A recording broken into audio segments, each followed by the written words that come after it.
Hello students, good morning again.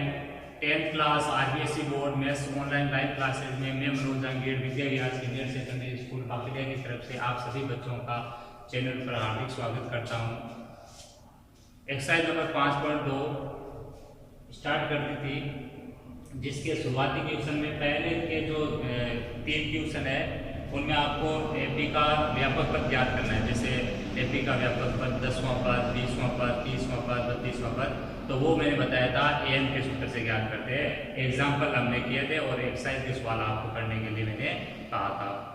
अब इसमें जो दूसरा क्वेश्चन है उसमें जो है वो आपको पूछा गया है कि कुछ एपी आपको दिए गए पद होंगे एपी में, और आगे पूछा जाएगा कि इस एपी का कौन सा पद -81 है, 312 है, 318 है, तो उस मान को आपको किसके बराबर रखना है, शून्य के। कि वो एपी का जो पद है वो आपका एपी का कोई ना कोई पद होगा, तो वो कौन सा पद हो सकता है, n पद हो सकता है। ठीक है प्यारे बच्चों, तो यहाँ पर ध्यान रखना ये है कि अगर आपको ये कह दे, जैसे इस सवाल में कहा है कि कौन सा पद शून्य है, तो शून्य भी तो एक मान है, शून्य भी तो एक मान है। तो अगर ये कहा गया है कि इस एपी का कौन सा पद शून्य है या कौन सा पद 32 है, माइनस का 32 है, या फिर आपका शून्य है, या 182 है, माइनस का 182 है, एक्स्ट्रा कुछ भी कहा जाए आपको, तो आपको करना क्या है उस कंडीशन में कि वो जो पद का जो मान का है, कौन सा पद जितना मान कह दे शून्य या फिर कुछ पॉजिटिव या नेगेटिव में मान, तो उस मान को an के बराबर रखना है। क्लियर है? किसके बराबर रखना है, an के बराबर रखना है। यहाँ शून्य है तो यहाँ n बराबर कितना रखना है, आपको शून्य रखना है।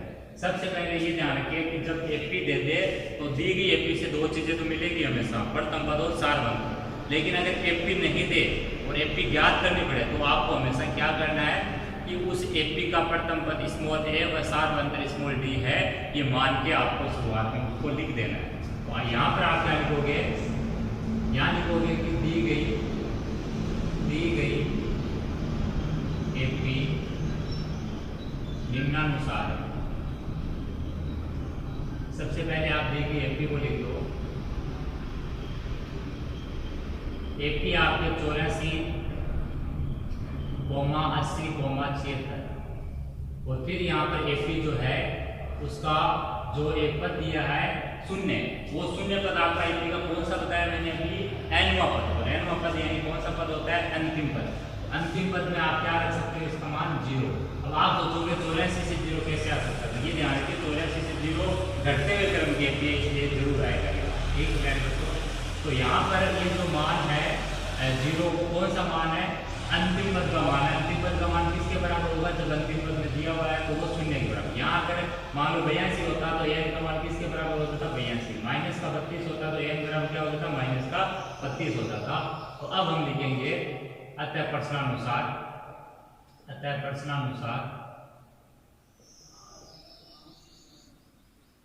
a1 बराबर कितना, 84। ये प्रथम पद आपका, प्रथम पद a1 उसे प्रदर्शित होता है और a इसका मान होता है, और यहाँ a के बराबर में कितना दिया, 84।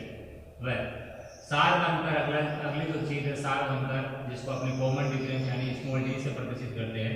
सारवंतर स्मॉल d बराबर होगा a2 माइनस a1। a2 का मान 80 और a1 का मान 84। 80 माइनस 84 करने पर कितना आएगा, माइनस का 4।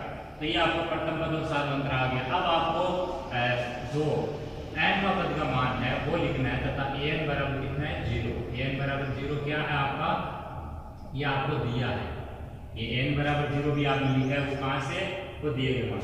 तो अब आपको देखना है इसमें आखिर गणना क्या है, तो इसमें ज्ञात क्या करना है, कौन सा पद या कितने पद। अगर सवाल में नाम आ जाए कौन सा पद या कितने पद, यानी उस पद का पता ही नहीं है कि वो कितना है, कौन सा पद, इसका मतलब उसमें भी पदों की संख्या नहीं पता है। कितने पद, इसका मतलब वहां पर भी पदों की संख्या नहीं पता है। पदों की संख्या को अपने स्मॉल n से प्रदर्शित करते हैं, तो यहाँ स्मॉल n बराबर आपका क्या है, ज्ञात करना है। स्मॉल n यहाँ पर क्या करना है, आपको ज्ञात करना है बच्चों।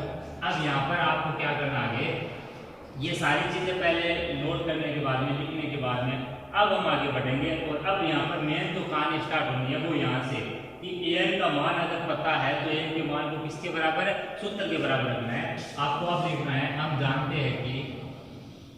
जानते हैं कि एपी का nवां पद an बराबर क्या होता है a प्लस कोष्टक n माइनस 1 d, या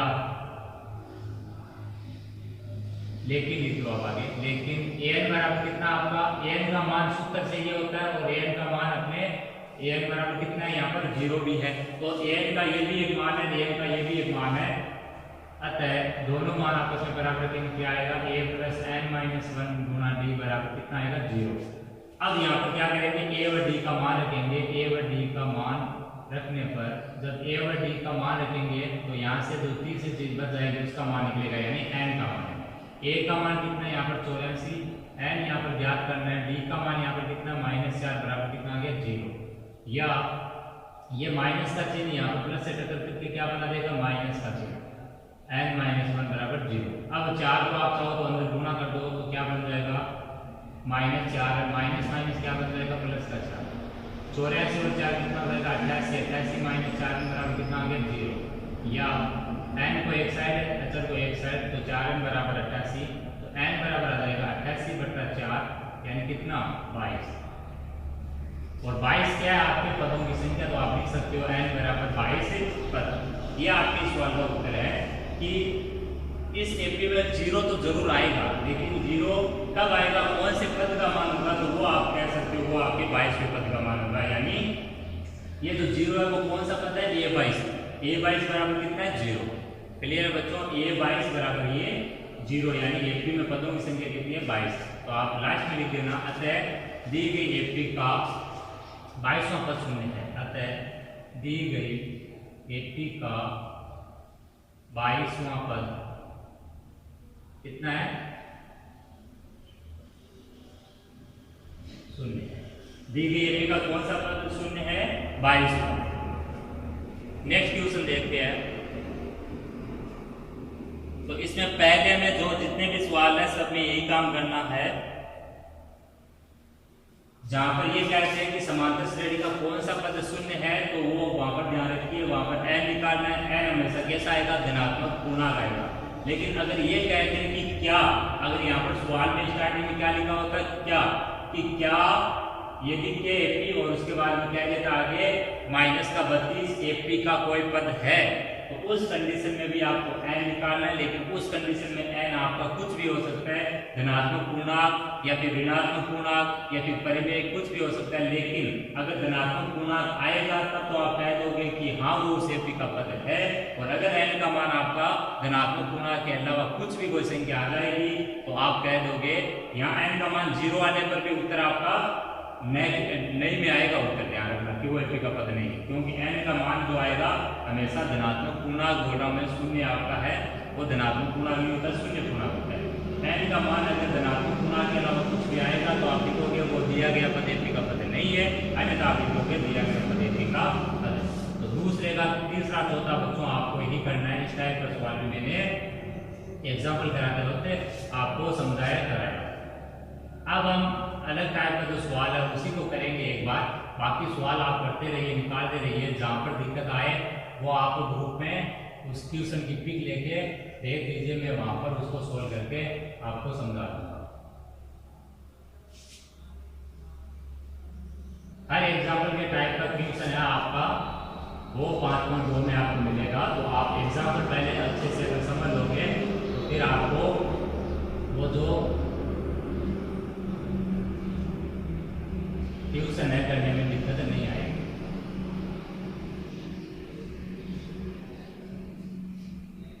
अब देखिए अगला क्वेश्चन, तीसरा क्वेश्चन आपको खुद ही करना है, वो एग्जाम्पल कराए उसी टाइप का है। अगला जो चौथा है, तीसरा और नौवां पद दे रखा है, इसका कौन सा पद शून्य होगा, तो इसमें भी आपको क्या करना है, सेम तीसरे के टाइप से ही करना है, दो समीकरण बनानी है, तीसरे पद का मान रखने और फिर सार का अंतर निकालना है और एक निकालना प्रथम पद। ये दो चीजें निकलने के बाद में आपको अगला जो पार्ट इसमें पूछा है कौन सा पद शून्य होगा, तो वो जो एपी का कोई पद शून्य होगा वो हमेशा ध्यान रखिए वो n ही होगा। तो यहाँ आगे an बराबर 0 रख के जो समीकरण बनाने पर a और d निकलेगा वो उसमें रख के n निकाल लेना है, और n का मान जो आएगा वही बताएगा कि इसमें कौन सा पद शून्य होगा। चौथा भी आपके बोल देगा। पांचवा क्वेश्चन देखते हैं, पांचवा क्वेश्चन लिखता हूं मैं पहले। किसी एपी यानी समांतर श्रेणी का तीसरा पद 16 है। कितना प्यारे बच्चों, 16। और सातवां पद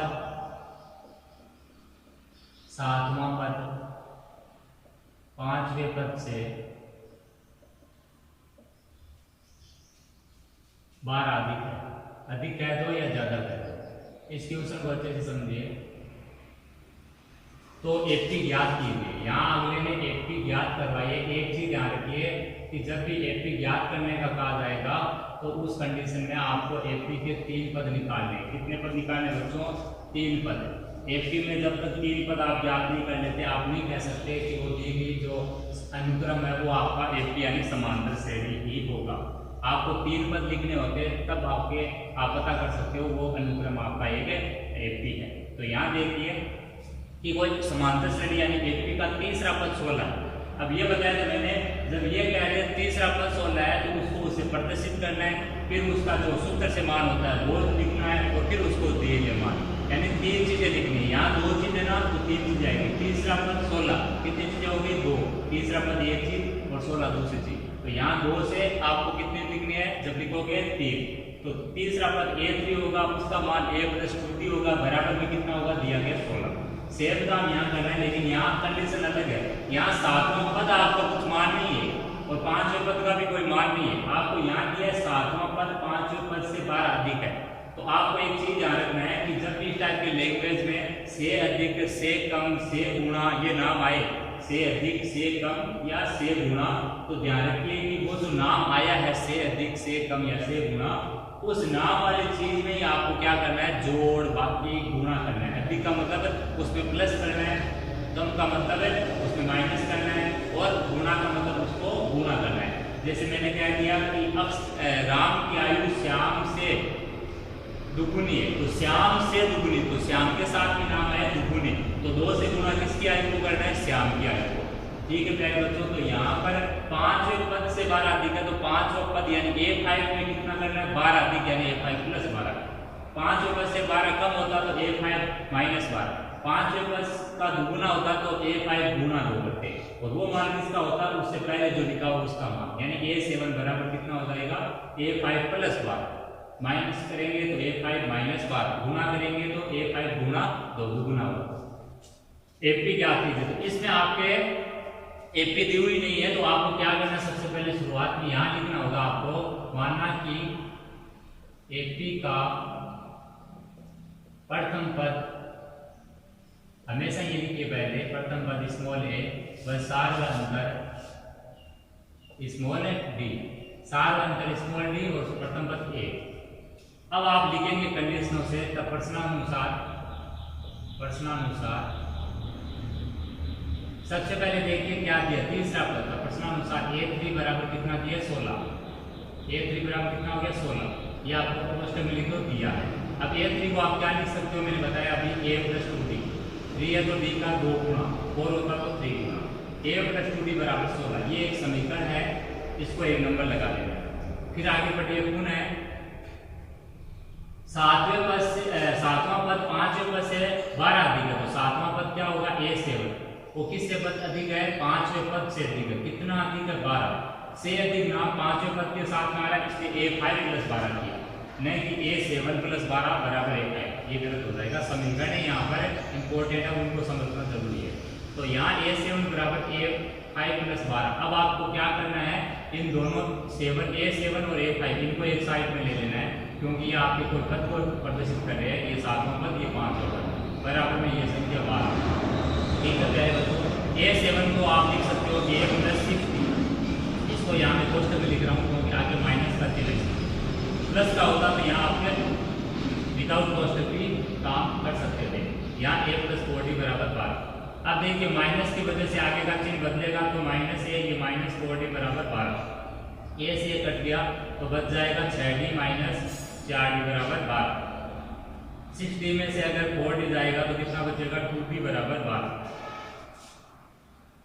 2D बराबर 12 या D बराबर आप कह सकते हो 12/2, यानी कितना 6। तो तो डी का मान आपका यहाँ पे कितना निकल गया है बच्चों 6। डी आपका इसे बनने वाली एपी का क्या है सारवंतर। अब डी निकलने के बाद में अब आपको क्या निकालना होगा ए। अब देखिए ए निकालने के लिए आप कहाँ रखो समीकरण 1 में मान रखो। तो आप लिखो यहाँ पे समीकरण 1 में बी का मान रखने पर कितना 6। समीकरण 1 में जब बी का मान रखेंगे तो क्या बनने वाला देखिए a प्लस 2 गुना 6 बराबर 16 या a प्लस 12 बराबर 16 या a बराबर 16 माइनस 12 बराबर कितना 4। तो मैंने प्रथम पद और सारवंतर को निकाल दिया है इसे एपी को बनाने के लिए। अब प्रथम पद और सारवंतर अगर आपके पास है तो आपने देखा 5.1 में भी हमने एपी के कुछ पद लिखे, तो उसी टाइप से यहाँ पर भी अब क्या करना आपको एपी के पद ही लिखने हैं।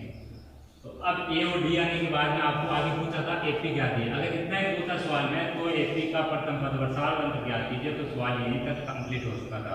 लेकिन आगे पूछा एपी भी ज्ञात कीजिए, अतः हम लिखेंगे अतः अभिष्ट एपी निम्नानुसार होगी।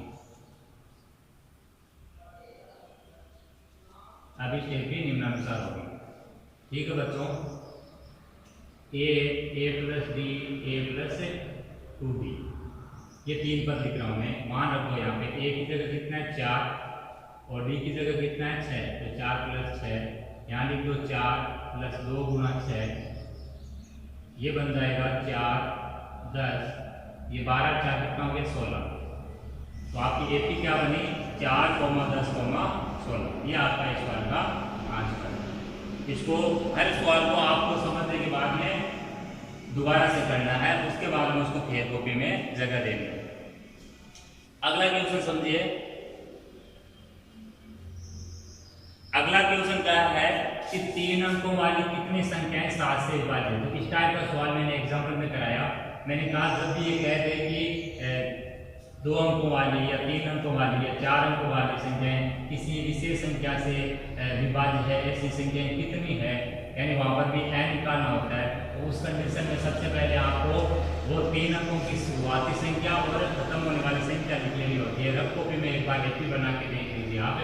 शुरुआती संख्या और जब अंतिम संख्या आपको 3 अंकों की पता चल जाए, फिर वही संख्या आपको लेनी है जिसमें संख्या जिसकी बात कर रही है उसका भाग जाएगा। जैसे 3 अंकों वाली 7 से विभाज्य, तो 3 अंकों की 7 से विभाज्य आपको सबसे पहले शुरुआत की संख्या लेनी होगी। वो कितनी हो जाएगी, वो आपकी 105 हो जाएगी शुरुआती संख्या जो 3 अंकों की होगी। ठीक है प्यारे बच्चों, अगली संख्या आपको 7 जोड़ने पर बनेगी। लास्ट वाली वो संख्या जो आपकी 3 अंकों की होगी और 7 से विभाजित होगी, वो आपको क्या करना है फिर देख लेना है कौन सी होगी।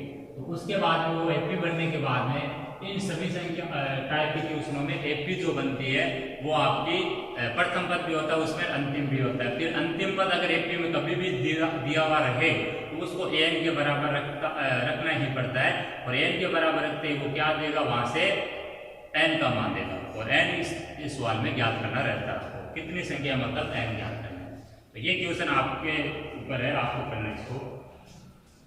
अगला है 7वां क्वेश्चन की दी गई एपी का अंतिम पद से 11वां पद। तो इसको भी बता देते हैं एक बार, वैसे बताया हुआ क्वेश्चन है ये। 7वां 8वां एक टाइप का क्वेश्चन है, मैं 7वां ले रहा हूं। इस टाइप का क्वेश्चन मैंने एग्जाम्पल भी कराया है। एपी 10, 7,4 -62 का अंतिम पद से 11 पद ज्ञात कीजिए। ठीक है प्यारे बच्चों,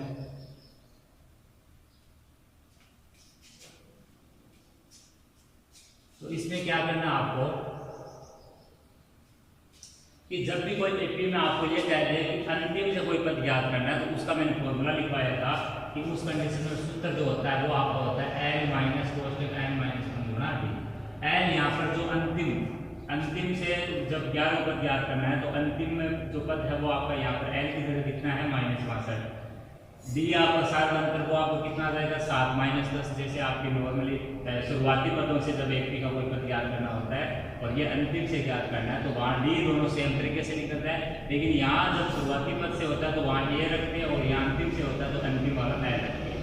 यहाँ जब बीच में प्लस का चिन्ह होता है शुरुआत के लिए, माइनस वाला चिन्ह होता है अंतिम के लिए। चीज चेंज कहाँ हो रही है, एक तो एल और एक माइनस का ये चिन्ह।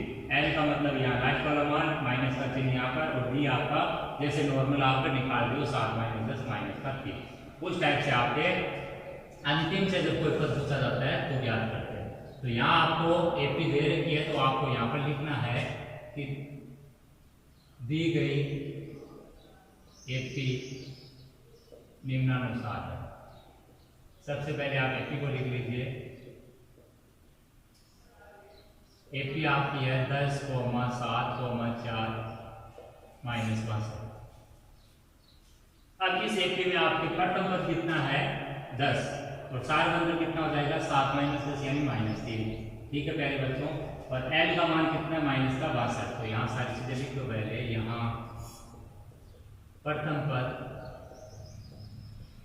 a1 बराबर a बराबर 10, सार बंधन स्मॉल डी बराबर a2 माइनस a1 बराबर 7 माइनस 10 यानी माइनस का 3, व एल बराबर an बराबर कितना आगे माइनस का 5। अब एक चीज ध्यान रखिए, यहाँ an का मान जो है उसको सूत्र के बराबर नहीं बिठाना है। यहाँ पर पदों की संख्या नहीं निकालनी, आपको पद को दे रखा है अंतिम से 11वां पद ज्ञात कीजिए, यानी आपको 11वां पद निकालना है, 1/11 का मान निकालना है।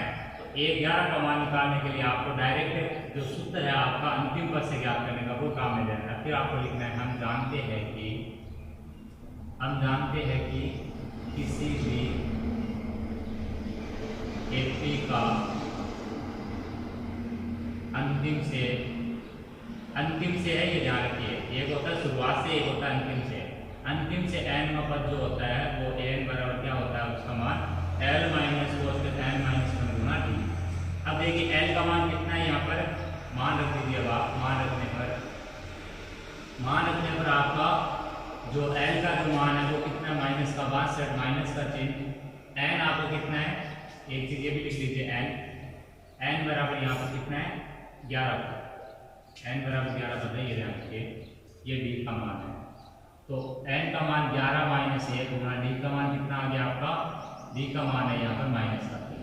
ठीक है बच्चों, ये आगे माइनस 62, ये 10 गुना माइनस का 3, 10 गुना -3 हो गया आपका प्लस का 30, और माइनस 62 प्लस 30 हो गया माइनस का 32। तो a11 अंतिम से 11वां पद, ये तो एपी जो है उसका अंतिम से 11वां पद जो है वो है माइनस का 32। अंतिम मतलब लास्ट से जब देखेंगे ना पदों को, तो लास्ट से पदों को जब देखेंगे तो लास्ट से 11वें नंबर को कौन सा पद आएगा आपका, यहाँ पर माइनस का 32 आएगा। ठीक है प्यारे बच्चों, अगला क्वेश्चन आपको करना है इसी टाइप का क्वेश्चन। अगला हर क्वेश्चन का टाइप देखते रहिए कि कौन सा क्वेश्चन है, उसमें किस टाइप का क्वेश्चन है और क्या मेथड चल रहा है। जब तक आपको क्वेश्चन का टाइप और उसका मेथड समझ नहीं आएगा आप क्वेश्चन को नहीं कर सकते।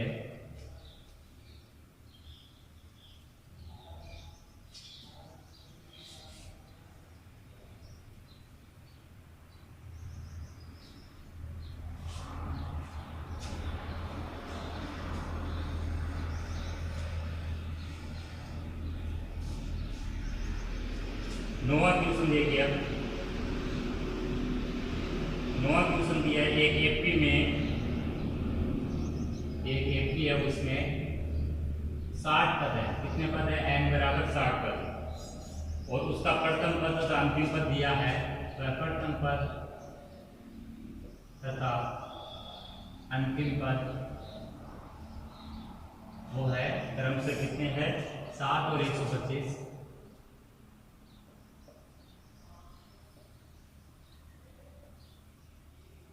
32वां पद ज्ञात कीजिए। 32वां पद ज्ञात कीजिए। नॉर्मल सवाल है आपका, इसका लास्ट सवाल है वो आप हम अगली क्लास में देखेंगे। आज के वीडियो का अंतिम क्वेश्चन है आपका।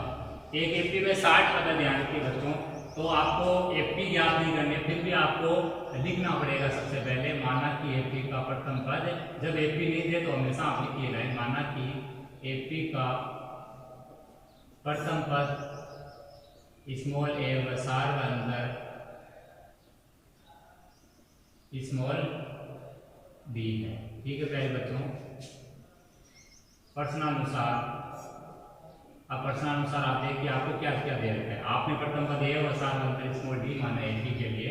प्रश्नानुसार आपको दिया है n बराबर 60 पद।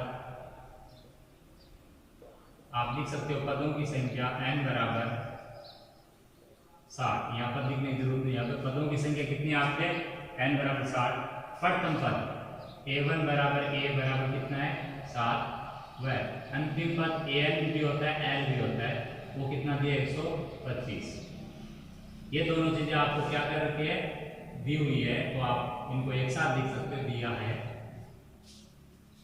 अब आगे देखिए 32वां पद ज्ञात कीजिए। a32 आपको क्या करना है ज्ञात करना है। a32 बराबर प्रश्नवाचक चिन्ह a32 आपको ज्ञात करना है।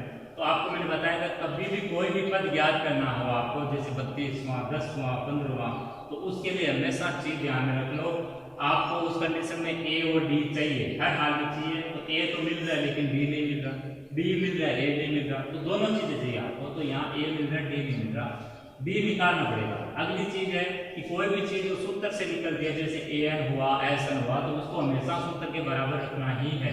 ये दो चीजें आप दिमाग में रखिए कि कोई पद ज्ञात करना है एपी का, तो आपको a और d चाहिए, और आपको अगर an sn का मान दिया तो उसको सूत्र के बराबर होना ही होगा। फिर लिखेंगे हम जानते हैं कि एपी का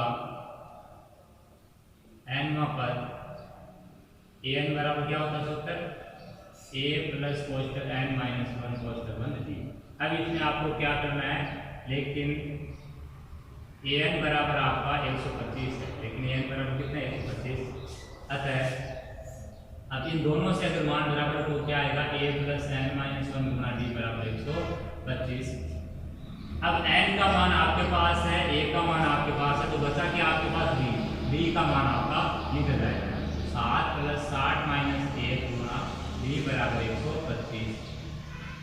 ठीक है प्यारे बच्चों, या 7 प्लस 59d, 60 में से 1 कम हो गया, कितना हो गया 59, या 59d बराबर कितना हो गया 125 माइनस 7, 125 में से 7 माइनस करने में कितना बचेगा 100 आपका 18। तो 59d का मान जब 118 है तो d का मान कितना आ जाएगा 118 बटा 59 यानी 2। d का मान आपका आ चुका कितना 2, d निकल चुका है। a आपका यहाँ पर दिया हुआ था, a और d निकलने के बाद में अब आपको क्या निकालना 32 नंबर। अब लिखोगे तब a32 बराबर a प्लस 29d, और इसमें जब मान रखोगे तो a का मान कितना है 7 प्लस 29 गुना d का मान कितना 2, या a32 बराबर कितना आ जाएगा हल करने पर 7 प्लस 31 का डबल करेंगे, पहले गुणा करेंगे 31 का डबल 62, 62 के साथ कितना हो गया 69। तो आपका इस एपी का जो 32वां पद है, इस एपी का बच्चों 32वां पद है वो कितना है 69। आप लिख देना ये लाइन, अतः दी गई एपी का 32वां पद है 69 है। तो आज की इस क्लास को यहीं पर विराम देंगे। एक ट्यूशन जो बचा वो अगली स्लाइड या अगले वीडियो में करेंगे। इन ट्यूशनों को वापस करते रहिए, नहीं आए वो ट्यूशन आप पिक लेकर ग्रुप में भेजते रहिए, उनको वहाँ सोल्व करेंगे। धन्यवाद।